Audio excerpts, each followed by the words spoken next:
आप सभी भाई बहनों का आध्यात्मिक ज्ञानात्मक चैनल की ब्रह्म मुहूर्त ज्ञान उपदेश कक्षा में एक बार फिर स्वागत है। आज की चर्चा में पुरुषार्थ और परमार्थ इन दो स्थितियों को प्रारब्ध की स्थितियों से जोड़ते हुए चर्चा को रखने जा रहे हैं। देखिए, शास्त्रों में साधारण शब्दों में तो चार पुरुषार्थ बताए गए हैं: धर्म, अर्थ, काम और मोक्ष।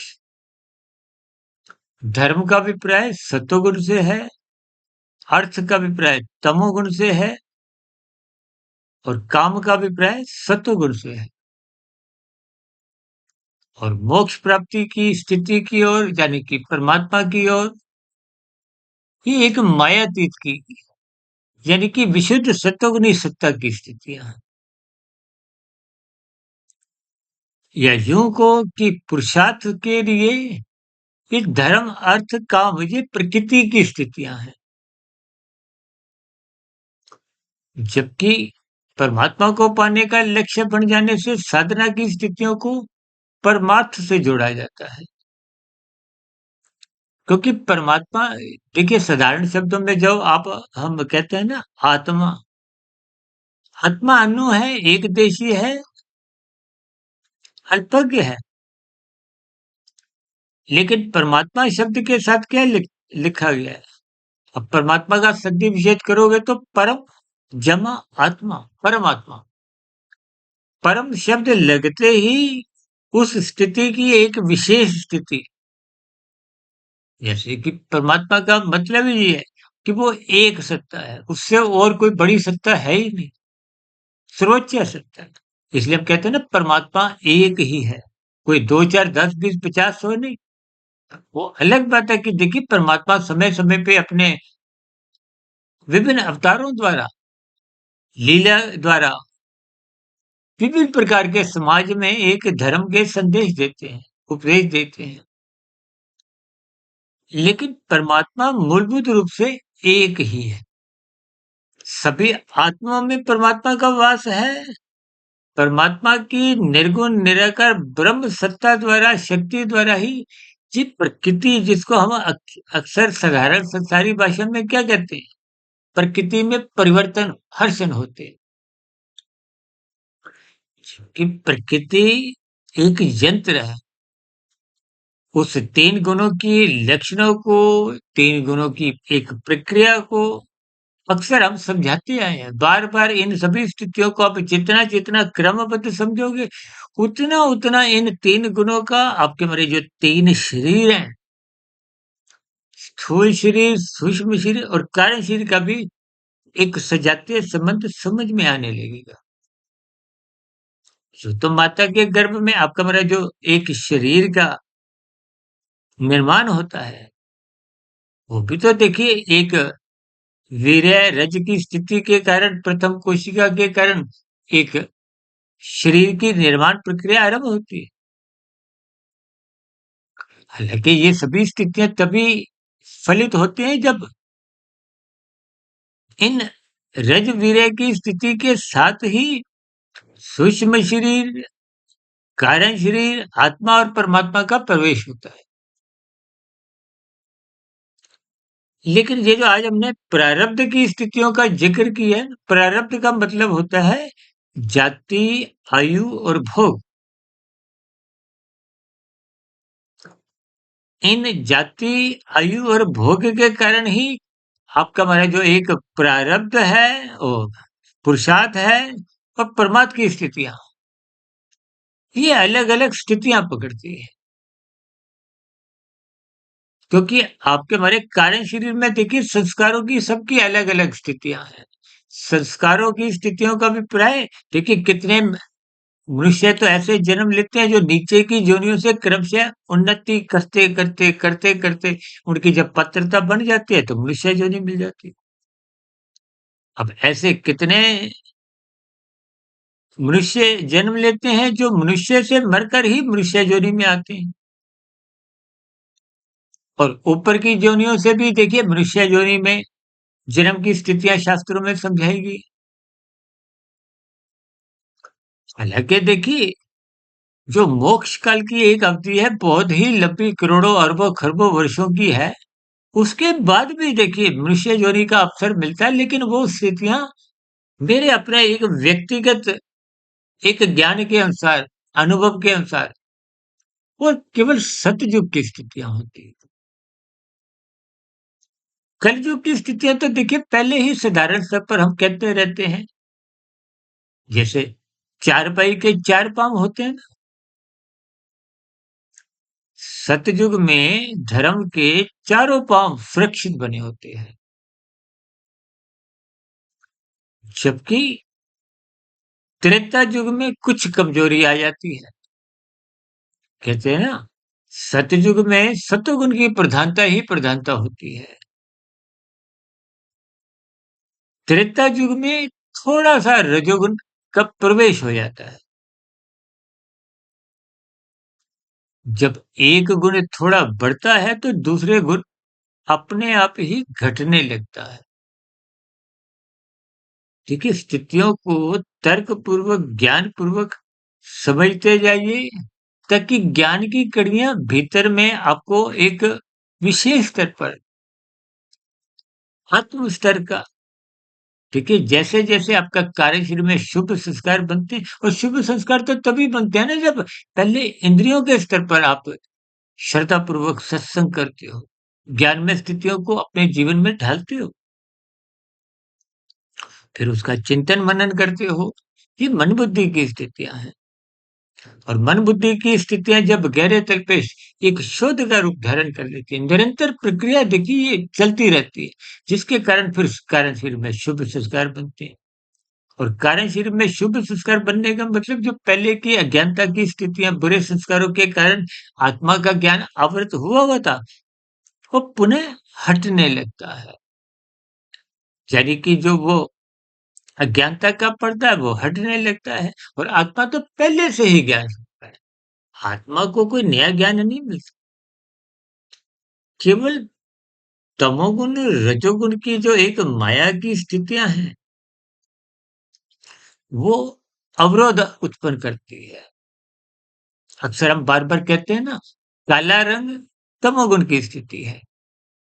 अभी मेरे पीछे ट्यूब जल रही है, इसपे अगर काला कागज लगा दो तो अंधकार में स्थितियाँ हो जाएगी। पीला, नीला, हरा कागज लगाएँगे तो कुछ धुंधला प्रकाश बाहर रहेगा। अब भीतर से तो दोनों ही स्थितियों में ट्यूब जल रही है। अभी भी ट्यूब जल रही है, जब पीला, नीला कागज लगाएँगे तब भी ट्यूब जल रही है, तो बाहर धुंधला प्रकाश है। यदि काला कागज लगाएँगे, भीतर तो एक ट्यूब जल रही है, बाहर अंधकार हो जाता है। बस यही स्थितियाँ आपके हमारे कारण शरीर की होती हैं। यानी कि आत्मा नित्य सत्ता है। बाहरी कार्य शरीर की सबकी अलग-अलग स्थितियाँ।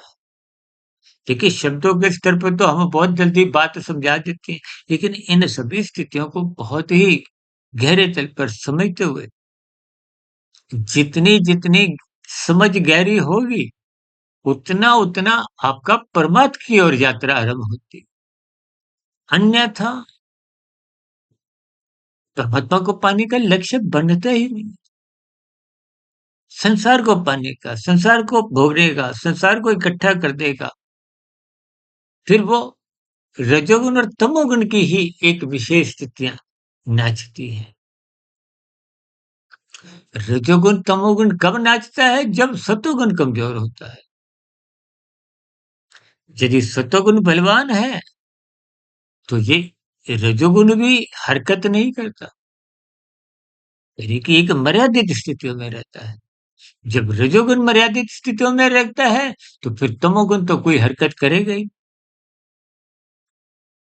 देखिए, स्थितियां शाब्दिक स्तर पर भी कभी कभी आप उलझ जाते हो। स्थितियाँ साधारण दिखते हुए भी ये सूक्ष्म ज्ञान की कड़ियाँ कभी-कभी समझ ही नहीं आती। इसलिए भगवान श्री कृष्ण जी ने 3 गुणों को एक गूढ़तम ज्ञान से जोड़ा है। इसलिए हम ये ज्ञान की कड़ियों को रहस्यमय स्थितियों से भी जोड़ देते हैं। और दूसरी विशेष बात ये जो आज हमने एक प्रारब्ध शब्द जोड़ा है ना, जिसमें जाति, आयु, भोग होते हैं।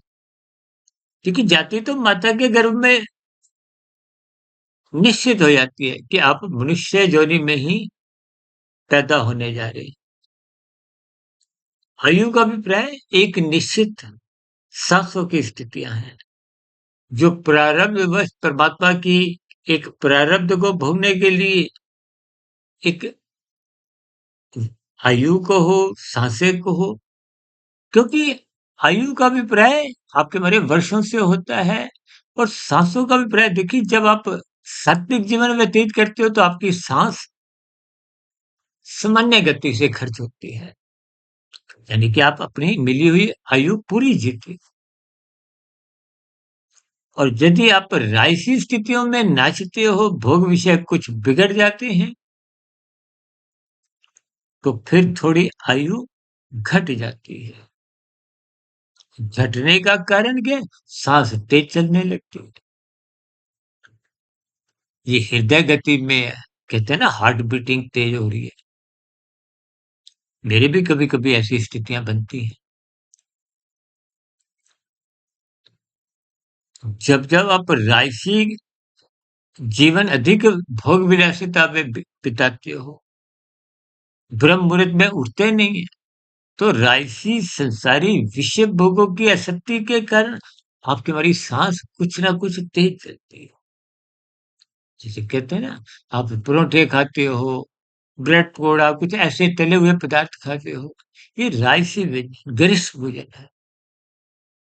आयुर्वेद में भी इनका मना किया गया है। ये आपकी हमारी आयु घटाते हैं, क्रमशः चेत करते हैं और भी कई रोगग्रस्त स्थितियां उत्पन्न होती हैं। अब आती है बात जाति आयु के बाद भोग की। भोग का अभिप्राय देखिए, उन कर्मों के अच्छे बुरे परिणाम जो आपको भुगतने हैं, जिनके कर्म अब नए सिरे से नहीं करने होते। जो कर्म आप और हम पहले के कर चुके थे। अब उदाहरण के लिए यदि आपने 100 रुपए की मेहनत की, आपको 600 रुपए का फल है, तो 500 रुपए का जो अतिरिक्त फल है, वो पहले के पुण्य कर्मों का है। इसी तरह यदि आप 1000 की मेहनत करते हो, फल 300 रुपए आया, तो 700 रुपए का जो हानि है, नुकसान है, वो पहले के पाप कर्म में चली जाती है। ये स्थितियां साधारण होते हुए भी इनको तर्कपूर्वक आपको समझना है। क्योंकि प्रारब्धवश जो आपको भोग मिलने हैं, इसमें नए पुरुषार्थ की एक बहुलता नहीं होती, गौणता ही रहती। क्योंकि जिन कर्मों को आप कर चुके, तो वो पहले अभी फल देने लायक उस स्थिति में पहुंचे नहीं थे। कर्म और फल में देखिए, शब्दों में तो कर्म फल सिद्धांत इकट्ठा ही हम बोलते हैं। कर्म के साथ फल शब्द है, लेकिन फल आने में बहुत लंबा समय। देखिए, कोई फल तो हफ्ते में, महीने में आ जाता है, कोई 10 साल में भी नहीं आता, कई जन्मों में भी नहीं आता, और कई जन्म कई तो ऐसे फल हैं जो मनुष्य जीवन में ही नहीं मिलते। ये कर्मों की बहुत ही सूक्ष्म स्थितियां हैं, लेकिन फिर भी प्रारब्ध में जैसी जैसी स्थितियां प्रकृति की व्यवस्था में आपके हमारे भाग्य में लिखी होती है, उसके अनुसार आपके नए पुरुषार्थ में एक गौणता होती है। और यदि आपने परमात्मा के मार्ग पे चलना है, साधना करनी है, तो इसके लिए आपको प्रारब्ध की उतनी जरूरत नहीं होती, जितनी नए पुरुषार्थ की होती है। और जब परमात्मा को पाने के लिए जो पुरुषार्थ किया जाता है, तो फिर वो परमार्थ की स्थितियां बनती हैं। संसार को पाने के लिए जो आप प्रयास करते हो, वो पुरुषार्थ की स्थितियां हैं। परमात्मा को पाने के लिए जो साधना के प्रयास होते हैं, कर्म योग, ज्ञान योग, भक्ति योग, वो परमार्थ की स्थितियां हैं।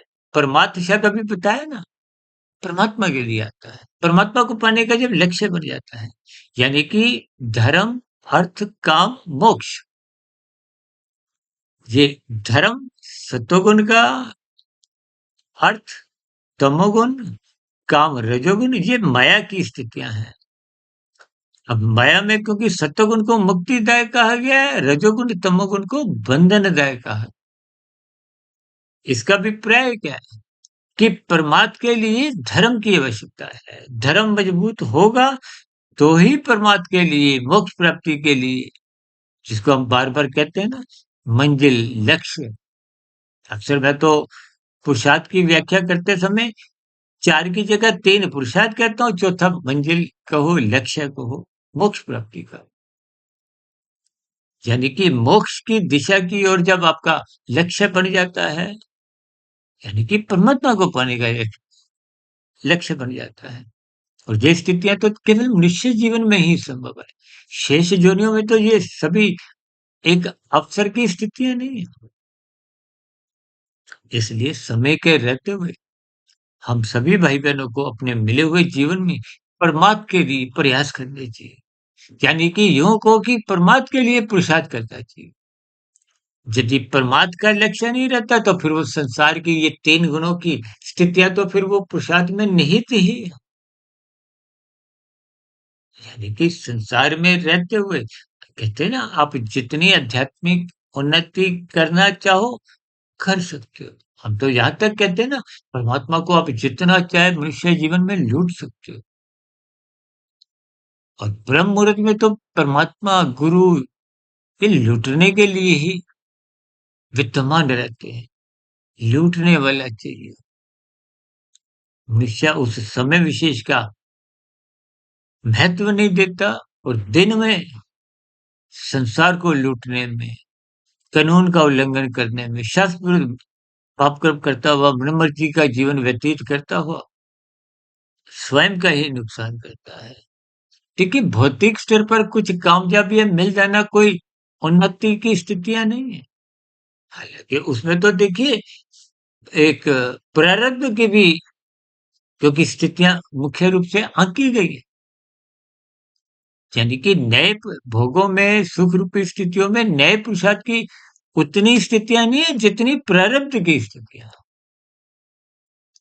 क्योंकि ये सभी बहुत ही सूक्ष्म स्तर पर स्थितियां समझनी चाहिए और कभी-कभी तो समझ आते-आते हल्का सा ध्यान दाएं-बाएं कहीं संसार में किसी स्थिति में चले जाए तो समझ आई हुई बात पुनः भूल जाती है। देखिए, ये मेरा स्वयं का अपना ये अनुभव है क्योंकि मैं इन शास्त्रों से लंबे अरसे से जुड़ा हुआ हूँ क्योंकि पिछले लगभग 30 एक वर्षों से 1 डेढ़ 2 बजे उठने का जो एक स्वभाव संस्कार बना है, वो इसी कारण ही बना है कि शास्त्रों को ये कार्य कारण की स्थितियों को जब समझने की भूख जिज्ञासा बनी रहती है, तो निश्चित रूप से परमात्मा का ज्ञान विज्ञान समझ में आने लगता है। परमात्मा स्वयं ही उन सभी स्थितियों के रहस्य खोलने लगते हैं। लेकिन यदि आप जिज्ञासा रखते हो, जिज्ञासा का मतलब ही ये बहुत अधिक जानने की जो भूख होती है। आजकल तो देखिए सत्संग की स्थितियां भी कुछ कर्म कांड का रूप लेती जा रही हैं। ये तो भारत में देखिए भागवत पुराण की प्रतिदिन कितने ही शहरों में साप्ताहिक यज्ञ के रूप में चर्चाएं होती हैं, लेकिन मात्र कुछ औपचारिकताओं में ही स्थितियां होती हैं। यथार्थ ज्ञान पे कोई विशेष चर्चाएं होती नहीं और उस यथार्थ ज्ञान को विशेष ज्ञान को सुनने वालों की भी कोई विशेष कोई एक बहुमत की स्थितियाँ नहीं है। हम भी तो देखिए जितनी वीडियो बनाते हैं, शॉर्ट्स में तो देखिए कितने अधिक मनुष्य सुनने वाले होते हैं। लेकिन इस ब्रह्म मुहूर्त ज्ञान उपदेश कक्षा जो एक गंभीर विषय होते हैं, इनको सुनने वाले कम होते हैं। लेकिन हमारा तो स्वयं का एक ही उद्देश्य होता है। जैसे हमने किसी से गुरुओं से ज्ञान प्राप्त किया, परमात्मा की कृपाएँ रही। देखिए, आप जब प्रयास करते हो जिस दिशा के लिए तो परमात्मा की गुरुओं का एक विशेष कृपाएँ अपने आप बनने लगती है। इसलिए मेरी आप सभी भाई-बहनों से भी विनती है कि मिले हुए जीवन का सदुपयोग करें। जीवन में परमार्थ को पाने के लिए, परमात्मा को पाने के लिए ही पुरुषार्थ करें। यानी कि अर्थ और काम एक मर्यादित स्थितियों तक, घर परिवार को चलाने तक की अवस्थाओं की पूर्ति तक ही एक सीमा में रखें। शेष जितना भी पुरुषार्थ है, वो धर्म मजबूत करो। धर्म मजबूत होगा तभी साधना आरंभ होती है और साधना आरंभ कर लेना ही मनुष्य जीवन की एक विशेष सार्थक स्थितियाँ हैं। इन सभी सार्थक स्थितियों को ही आपने जीवन में यानी कि मिले हुए जीवन में सदुपयोग करते हुए अधिक से अधिक कमाई करनी है, कार्यशरीर को शुद्ध करना है, यानी कि शुभ संस्कार बनाने हैं। शुभ संस्कारों की जब बहुलता होगी, तो फिर जो पहले के बुरे संस्कार थोड़े बहुत रह गए हैं, उससे आत्मा का ज्ञान लगभग हट चुका होता है। यानी कि जो एक आवरण की स्थितियाँ थी, वो समाप्त हो जाती है। आत्मा अपने मूल स्वरूप में क्रमशः लौटने लगती है। आत्मा के जितना-जितना इसमें मूल स्थिति में लौट आती है, उतना-उतना फिर वो आनंद की झलकें मिलती हैं। देखिए, जितने अंश में आपकी आत्मा आत्म स्वरूप होती है, उतने अंश में परमात्मा के आनंद की झलकें अपने आप ही मिलती हैं, माँगनी नहीं पड़ती। यही तो ज्ञान और आनंद का एक संबंध है। हमने केवल अपनी अज्ञानता समाप्त कर दी है। तकनीकी रूप से तो पहले ही आपकी मेरी आत्मा ज्ञान स्वरूप है। हमने भी जो 3800 से अधिक वीडियो प्रसारित किया, उनमें भी कोई नया ज्ञान नहीं, शास्त्रों में भी कोई नई स्थितियाँ नहीं। भले ही आत्मा को अल्पज्ञ कहा गया है, लेकिन फिर भी जितना ज्ञान एक आत्मा को चाहिए, उतना उसको एक सहज स्थितियों में तभी मिल पाता है, जब वो ब्रह्म मुहूर्त में उठते हुए साधना आरंभ कर देते हैं, कर्म योग, ज्ञान योग, भक्ति योग की स्थितियों के लिए, यानी कि परमार्थ के लिए उनके प्रयास को हो, पुरुषार्थ को हो, निरंतर बने रहते हैं। ऐसी सभी सात्विक शुभ स्थितियाँ आपके जीवन में भी बने। इन्हीं शुभकामनाओं के साथ आज की चर्चा जो कुछ बहुत ही एक सूक्ष्म स्तर पर थी, परमात्मा की कृपा से, गुरुओं के आशीर्वाद से, ब्रह्म मुहूर्त समय विशेष में इस पर प्रकाश डालने का मैंने प्रयास किया है।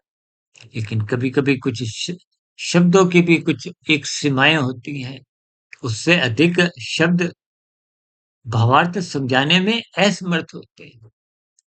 वो स्वयं ही उन शब्दों पे अर्थ और भावार्थ ढूँढने होते हैं। ऐसी समझ आपकी भी बने, आपकी भी आध्यात्मिक उन्नति के दरवाजे खुले। इन्हीं शुभकामनाओं के साथ चर्चा विशेष को अब यहीं विश्राम देते हैं। दिन में आध्यात्मिक ऑक्सीजन के लघु ज्ञान संदेश में और दिन में अलग-अलग शॉर्ट्स की वीडियो और शाम को सर्व ज्ञान वृक्ष प्रश्नोत्तर ज्ञान कक्षा में फिर मुलाकात करेंगे। तब तक आप अपने आध्यात्मिक मित्र सुधीर भाटिया फकीर को इजाज़त दें। फिर भी वीडियो से संबंधित कोई प्रश्न, कोई सुझाव, कोई शिकायत संबंधी स्थितियाँ हों, तो नीचे कमेंट्स बॉक्स पर उन सभी प्रतिक्रियाओं का स्वागत है। चर्चा विशेष को सुनने के लिए आप सभी भाई-बहनों का बहुत-बहुत धन्यवाद।